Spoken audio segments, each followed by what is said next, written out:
الحمدللہ وحدہ لا شریک لہ والصلاة والسلام علی من لا نبی بعدہ اما بعد فاعوذ باللہ من الشیطان الرجیم بسم اللہ الرحمن الرحیم انا اعطیناک الکوثر فصل لربک وانحر ان شانئک هو الابتر اللہم صل علی محمد وعلی آل محمد کما صلیت علی ابراہیم وعلی آل ابراہیم انک حمید مجید اللہم بارک علی محمد وعلی آل محمد کما بارکت علی ابراہیم وعلی آل ابراہیم انک حمید مجید۔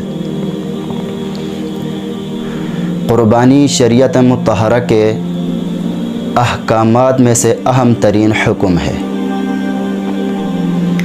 جو سال میں صرف ایک مرتبہ ہے اور صاحب وسعت اور صاحب نصاب پر واجب ہے۔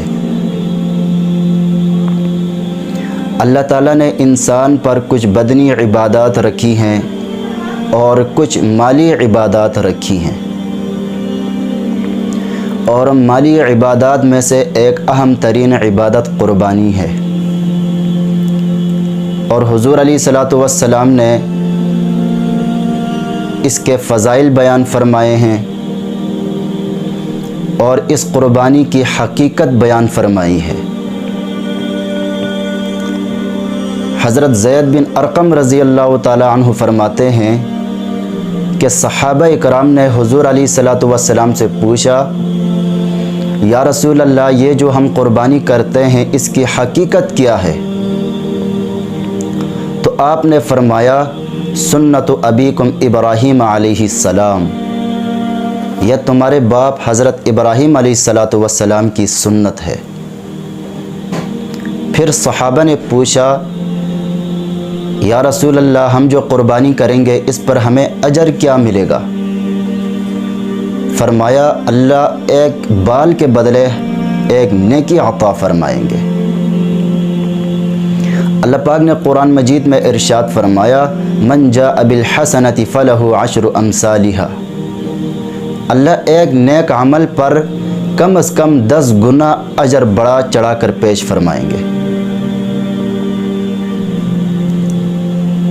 اللہ کے نبی کریم صلی اللہ علیہ وسلم سے پوچھا گیا، یا رسول اللہ ان قربانیوں میں فائدہ کیا ہے؟ تو آپ نے فرمایا، قربانی کے جانور کا خون زمین پر بعد میں گرتا ہے اور رب کی بارگاہ میں پہلے قبول ہو جاتا ہے۔ فرمایا، قیامت کے دن قربانی کے جانور کا گوشت پوست یہاں تک کہ اس کا بول و براز بھی نیکیوں کے پلڑے میں تولا جائے گا، یہاں تک کہ اس کی ایک ایک منگن کا وزن احد پہاڑ کے برابر بنا کر ڈالا جائے گا۔ حضور علیہ الصلوۃ والسلام نے ارشاد فرمایا، جس شخص پر قربانی واجب ہے پھر وہ جان بوجھ کر قربانی نہیں کرتا تو وہ شخص ہماری عیدگاہ کے قریب بھی نہ آئے۔ ایام نحر، یہ جو 3 دن ہیں، یہ جو خون بہانے کے 3 دن ہیں، ان ایام میں اللہ کو بندے کے اعمال میں سے محبوب ترین عمل وہ خون بہانا ہے، وہ جانور کو ذبح کرنا ہے، یہ اللہ کا محبوب ترین عمل ہے۔